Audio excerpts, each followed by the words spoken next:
Hello friends, welcome back to my channel. मैं doctor Priyanka Yadav और आज हम बात करने वाले हैं ओव्यूलेशन के बारे में। मेरे यहाँ जितने भी पेशेंट आते हैं उसमें से 80 to 90% केसेस में ये रहता है कि उनका अंडा नहीं बनता है, ओव्यूलेशन नहीं होता है। उसमें दो तरह की दिक्कत आती है। एक एक तो एग बनता नहीं है, यानी कि फॉलिकल का जो ग्रोथ होना चाहिए 20 तक होता है ग्रोथ, तब जाके वो रप्चर होता है। तो एग ग्रोथ नहीं होता है, उसके लिए दवाई लेनी पड़ती है। एलोपैथी में जो 5 दिन की दवाई आती है वो, कभी कभी उससे भी नहीं बनता है तो इंजेक्शंस लेने पड़ते हैं। और उसके बाद जाके अंडा बन जाए तो अपने आप रप्चर नहीं होता है। रप्चर होने के लिए अलग से इंजेक्शन लेना पड़ता है। तो यहाँ पर यदि आपका एग ग्रोथ नहीं हो रहा है या फिर आपका अपने आप रप्चर नहीं हो रहा है, इंजेक्शन लेना पड़ता है, तो उस केस में आप ऐसा क्या करेंगे जिससे बिना कोई हार्मोन की दवाई, हार्मोन के इंजेक्शन के आपका अंडा अपने आप बनेगा और अपने आप रप्चर भी होगा। तो यहाँ पर आज आपको बताएंगे कि किस तरह से हम आपका ओव्यूलेशन नेचुरली इंड्यूस करेंगे। दूसरा, वहाँ पर कभी कभी ये होता है कि जैसे 20 तक गया तुरंत ही आपको इंजेक्शन दे देंगे। अपने आप वेट करो थोड़ा, ऐसा ज़रूरी नहीं है कि 20 तक गया आज के आज इंजेक्शन ले लो। आप कल दूसरे दिन, जनरली फॉलिकुलर स्टडी में एक दिन छोड़ के एक दिन बुलाते हैं, तो 20 तक गया तुरंत आप इंजेक्शन मत ले लो। कभी कभी ये हैबिचुअल, यानी कि गया इंजेक्शन देना कंपलसरी, ऐसा हो जाता है। अपने आप हो भी जाती है आपके अंदर रप्चर, लेकिन वो वेट नहीं करते हैं।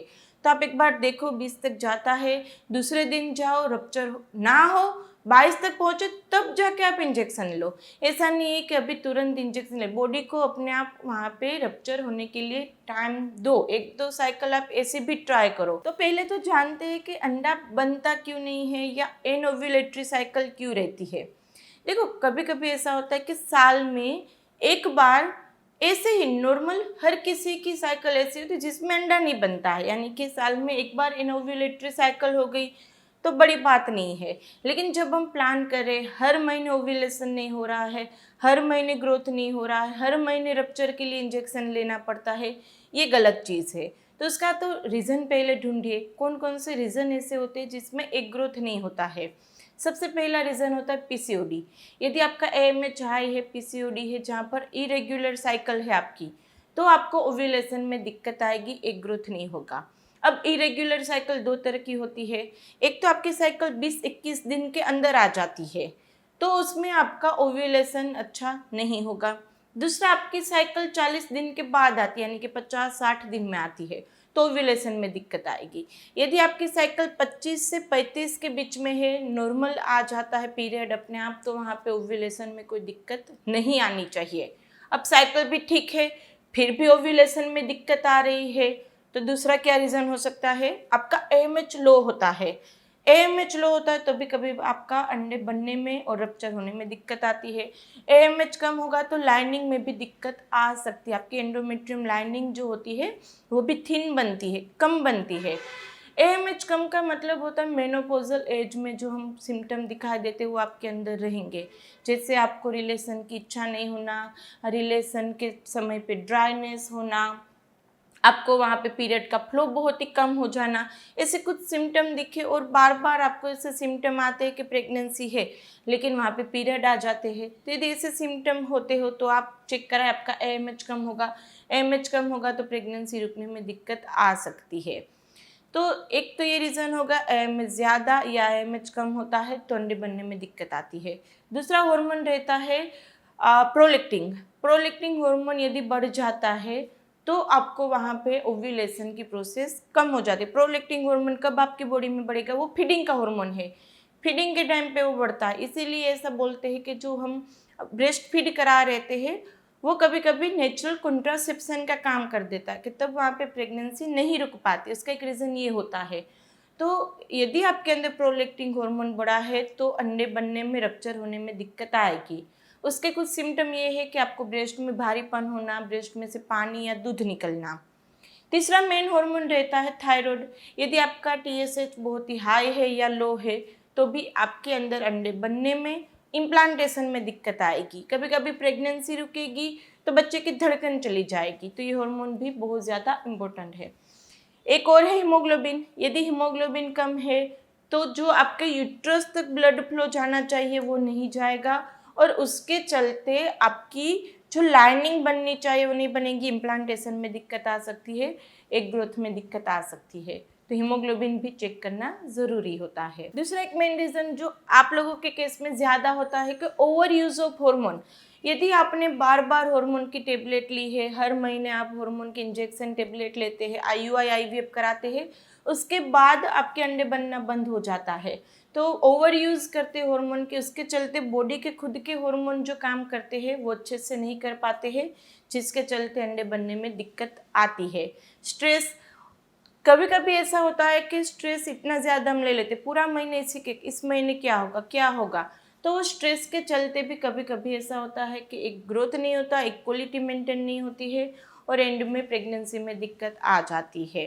दूसरा एक विटामिन और प्रोटीन की डिफिशियंसी। जी हाँ, जब आप प्लान कर रहे हैं तो विटामिन प्रोटीन अच्छी मात्रा में लेना चाहिए, हम अपने हर एक वीडियो में बोलते हैं।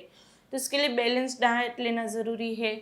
आप प्रोटीन के लिए अंडे खा सकते हैं, स्प्राउट्स खा सकते हैं, पनीर खा सकते हैं, प्रोटीन पाउडर ले सकते हैं, फ्रूट्स खाइए, डेली का एक सीजनल फ्रूट खाना है, एक मुट्ठी भर ड्राई फ्रूट खाना है।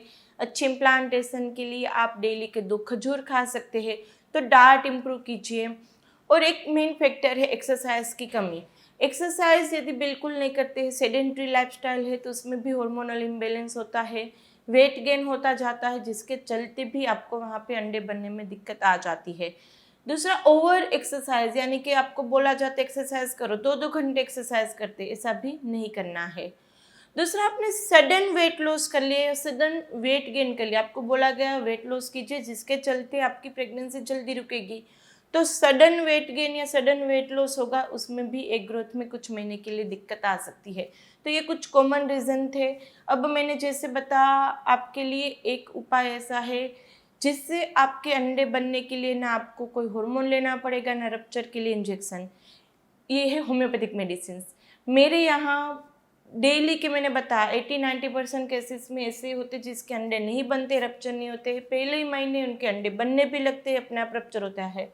कभी किसी को कोई हार्मोन नहीं लेना पड़ता है, ना एग ग्रोथ के लिए ना रप्चर के लिए, अपने आप अंडा बनेगा, रप्चर होगा, इम्प्लांटेशन की मेडिसिन देते, इम्प्लांटेशन होकर उसी महीने प्रेगनेंसी कंसीव हो जाती है। फीडबैक्स देख सकते हैं आप, हमारे कम्युनिटी टैब में जाएंगे यूट्यूब पे, हमारे चैनल पे आपको फीडबैक्स मिलेंगे। तो कितना भी आपको दिक्कत हो, चाहे आपके IUI IVF फेल हो चुके हो, या अभी आपको बोला गया हो कि आप इंजेक्शन लो या IUI करेंगे IVF करेंगे, मत कराइए, होम्योपैथी चालू कीजिए, कुछ ही महीने में कितना अच्छा रिजल्ट मिलेगा आप भी देख सकते हैं।